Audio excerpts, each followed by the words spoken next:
Random House Audiobooks presents Eating Well for Optimum Health by Dr. Andrew Weil, read for you by the author. Eating Well for Optimum Health, The Essential Guide to Food, Diet, and Nutrition by Andrew Weil, MD.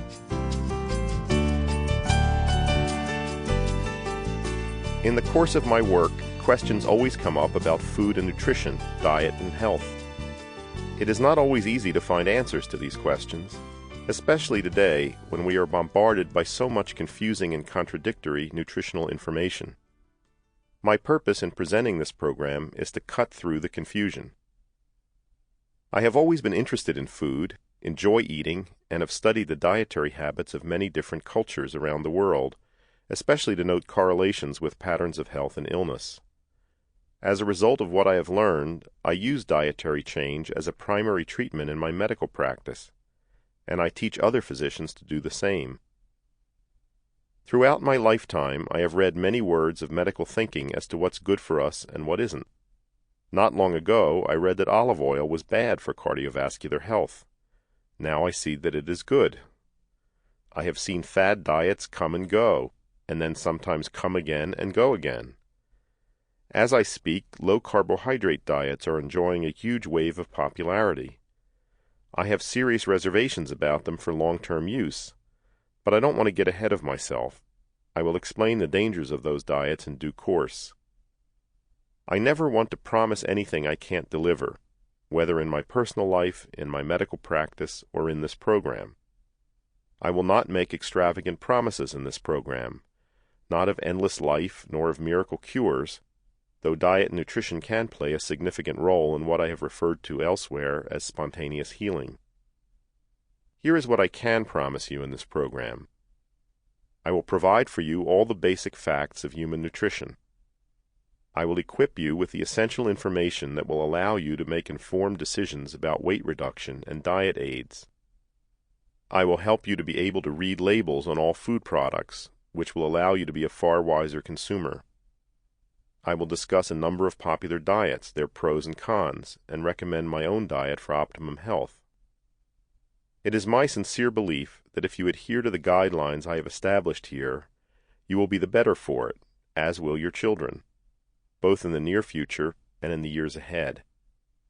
And just as important as any fact I will demonstrate to you, I want you to emerge from this program clearly convinced that eating for health and eating for pleasure are not incompatible, that it is possible to eat in ways that best serve your body while also getting all the enjoyment you expect from food.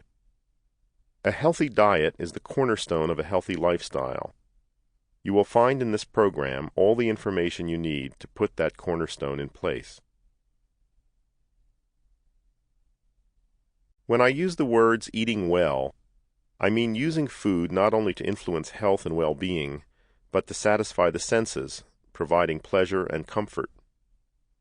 In addition to supplying the basic needs of the body for calories and nutrients, an optimum diet should also reduce risks of disease and fortify the body's defenses and intrinsic mechanisms of healing.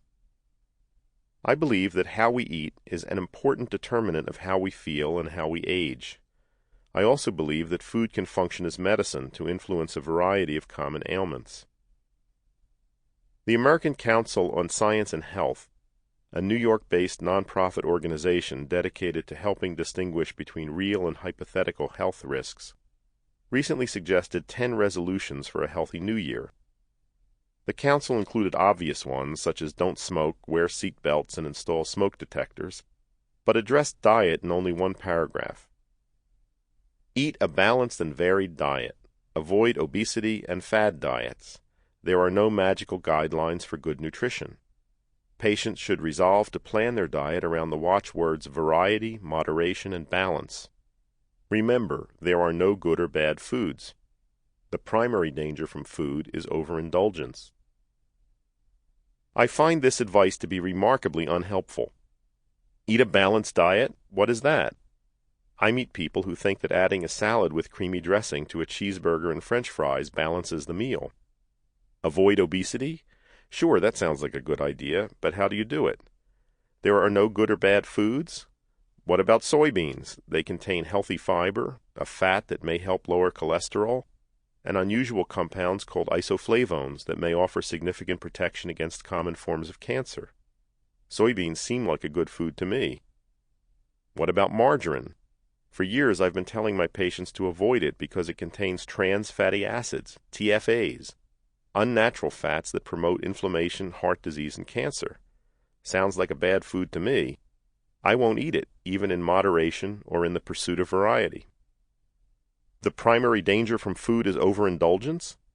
I'm sure my distant ancestors had no problem in that area, but what am I supposed to do when everywhere I look I see tempting offerings of food in ever more novel preparations, when many restaurants score points for the size of portions they serve, when I get more for my money buying giant sizes of food and drink, and when people who love me or want my attention give me food and more food as expressions of their affection or interest? The poor advice about diet and health that people get far too often when they ask physicians, nurses, registered dietitians, and other representatives of the healthcare establishment for help reflects the dearth of good nutritional education in our professional schools.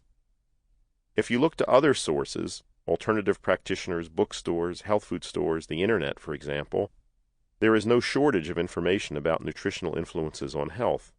In fact, there is much too much of it out there, most of it contradictory, unscientific, and intended to promote particular foods, diets, or dietary supplements. At one extreme are authorities telling us that we are what we eat, that health, good and bad, is entirely or mostly a creation of what we put in our mouths. There is a kernel of attractive logic in that formulation that resonates with common sense. We have to eat to live because food is fuel for the metabolic engine. The quality of fuel you burn must influence your body, just as the grade of fuel you put into an internal combustion engine influences its performance for better or worse, not only in the short run, a smooth purr versus a ragged knock, for example, but also in the long run, retarding or accelerating the accumulation of deposits that reduce the longevity of valves, rings, and ultimately the engine itself. But it is a long way from this simple observation to the conclusion that diet is everything.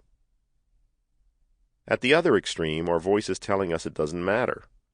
Eat healthy, exercise, die anyway. My Uncle Jake ate big helpings of bacon, eggs, steak, and butter every day of his life and lived to be 99. People who say you can affect your health and treat disease by changing your diet are food faddists. It's all in your genes anyway. My purpose in creating this program is to explore the issues and controversies surrounding food and nutrition in order to bring clarity to the subject and establish for listeners a sense of what eating well means. First, I want to state 7 basic propositions that underlie my philosophy of food and nutrition and their influence on health. First, we have to eat to live. The body requires energy for all of its functions, from the beating of the heart and the elimination of wastes to the transmission of electrical and chemical signals in the nervous system. It gets its energy from food, by taking it in, digesting it, and metabolizing its components. Food is fuel that contains energy from the sun, originally captured and stored by green plants, then passed along to fruits, seeds, and animals. Humans eat these foods and burn the fuel they contain, that is, combine it with oxygen in a controlled fashion to release and capture the stored solar energy. As long as we live, we have to eat and eat often. Or do we? Throughout history, there have been unsubstantiated reports of persons who survive without eating. Their ability to do so is usually ascribed to sainthood or to mastery of esoteric mental powers. I can understand that some people are fascinated by the possibility of surviving without eating because of a philosophical quandary, the fact that we live at the expense of other life. Whether we destroy carrots or cows, it is a fact that we are unable to survive and grow without ending the existence of other life forms. Nature, red in tooth and claw, includes us. Green plants, of course, are not burdened with this requirement.